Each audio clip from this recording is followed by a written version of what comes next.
الحمدللہ رب العالمین والصلاة والسلام علی سید المرسلین اما بعد فاعوذ باللہ من الشیطان الرجیم بسم اللہ الرحمن الرحیم۔ ناظرین، آج ہم ایک اہم موضوع پر بات کرنے کے لیے آئے ہیں۔ وہ موضوع یہ ہے کہ فیضان نامی یوٹیوبر جو ڈوڈا کے رہنے والا ہے، یہ آئے دن علماء اہل سنت پر زبان تان دراز کرتا ہے اور جو چیلنج دیتا ہے کبھی کسی کو کبھی کس کے لیے کہ فلاں میرے ساتھ مناظرہ کر لے، فلاں بندہ میرے ساتھ آئے بات کرنے کے لیے۔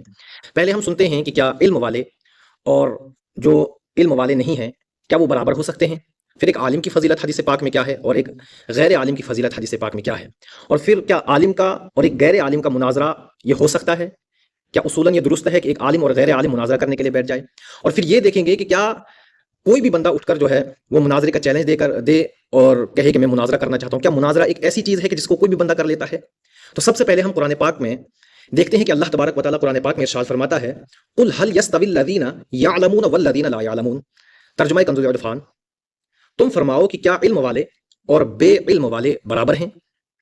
ناظرین، یہاں پر ہمیں یہ بتایا جا رہا ہے، یہ سوال ہے کہ یہ سوال کیا جا رہا ہے کہ علم والے اور غیر علم والے یہ برابر نہیں ہے۔ تو جس طرح دین کے مسائل سیکھنے کے لیے علماء کی طرف رجوع کیا جاتا ہے، جس طرح ڈاکٹر یا طب کے مسائل جاننے کے لیے طبیب یا جو ڈاکٹر ہوتے ہیں ان کی طرف رجوع کیا جاتا ہے، یا پھر قانون جاننے کے لیے قانون کے جو مسائل ہیں ان کو جاننے کے لیے ان لوگوں کی طرف رجوع کیا جاتا ہے جو قانون کو جانتے ہیں، اسی طرح علم دین کے جو مسائل ہیں ان کو جاننے کے لیے علماء کی طرف رجوع کرنا ہوتا ہے۔ اب مناظرہ جو ہے یہ ہر شخص کا کھیل نہیں ہوتا ہے، یعنی ہر شخص اس مناظرے کو کر نہیں سکتا ہے۔ مناظرہ کرنے کے لیے انسان کے پاس علم ہونا چاہیے۔ علم اب یہ خالی نہیں کہ وہ اردو کی کتابیں پڑھ لے اور تھوڑی بہت اس کو ایک دو مسائل یاد ہو جائیں اور پھر وہ کسی کو بھی چیلنج کرنا شروع کر دے، ایسا نہیں ہوتا ہے۔ بلکہ علماء نے فرمایا کہ قرآن و حدیث مناظرہ کرنے کے لیے قرآن و حدیث، فقہ، اصول فقہ، عربی زبان اور دلائل پر مضبوط گرفت ہونی چاہیے، اور اس کے علاوہ بہت سارے علوم کا جاننا ایک مناظر کے لیے بہت زیادہ ضروری ہوتا ہے۔ اب مناظرے کے کچھ اصول علماء نے بیان کیے ہیں جن میں سے چند میں آپ کے سامنے پیش کرتا ہوں۔ پہلا کہ مقصد جو ہے مناظرے کا وہ ہے کہ حق کو واضح کرنا ہو، نہ کہ اپنی انا کی خاطر۔ مناظرہ اپنی انا کی خاطر نہیں بلکہ حق کو واضح کرنے کے لیے کیا جاتا ہے۔ دوسرا کہ دلائل قرآن و حدیث اور معتبر حوالوں سے دیے جائیں۔ تیسرا فرمایا کہ مخالف کی بات مکمل سنی جائے، ایسا نہیں کہ چھوٹی سی ویڈیو کہیں سے اٹھا کر دیکھ لی اور اسی کو دلیل بنا کر اس پر جو ہے اعتراض کرنا شروع کر دیا۔ چوتھا گالی اور تان اور مذاق اڑانے سے اجتناب کیا جائے، یعنی ایسی چیزیں نہ کی جائیں۔ پانچویں بات فرمایا جس مسئلے کا علم نہ ہو اس کے بارے میں خاموشی اختیار کی جائے، یعنی خاموش رہا جائے کہ بھائی مجھے اس چیز کا علم نہیں ہے۔ اسی طرح جو ہے اللہ تبارک و تعالیٰ نے قرآن پاک میں فرمایا یرفع اللہ الذین آمنوا منکم والذین اوتوا العلم درجات، ترجمہ کنز العرفان، اللہ تم میں سے ایمان والوں اور علم والوں کے درجات بلند فرمائے گا۔ حدیث پاک میں آیا کہ عالم کی فضیلت عابد پر ایسی ہے جیسے 14ویں رات کے چاند کی فضیلت دوسرے ستاروں پر ہے۔ تو یہاں سے ہمیں پتہ چلتا ہے کہ ایک عالم اور ایک جاہل کا مناظرہ نہیں ہو سکتا ہے۔ اب فیضان یوٹیوبر جو ہے وہ داؤدی صاحب کو مناظرے کا چیلنج دیتے ہیں کہ داؤدی صاحب مجھ سے مناظرہ کر لیں۔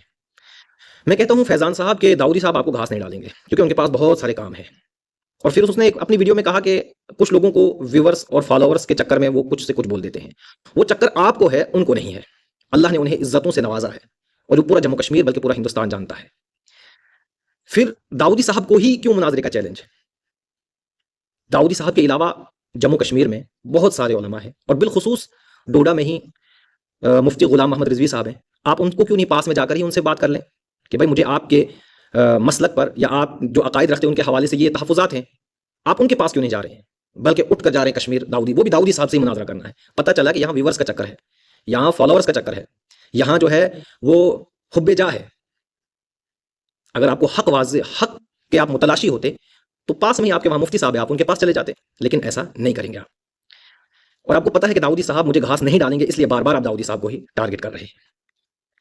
آپ کا کہنا کہ مناظرے کا چیلنج دیتا ہوں لیکن یہ بار بار فرار ہوتے ہیں۔ فرار کون ہوتا ہے؟ وہ پوری دنیا دیکھتی ہے، ٹھیک ہے؟ اور پھر آپ ایک جاہل ٹھہرے اور سامنے ایک مفتی ہے، ایک عالم ہے، تو یہ تو بن ہی نہیں سکتا ہے، یہ تک ہی نہیں ملتا ہے۔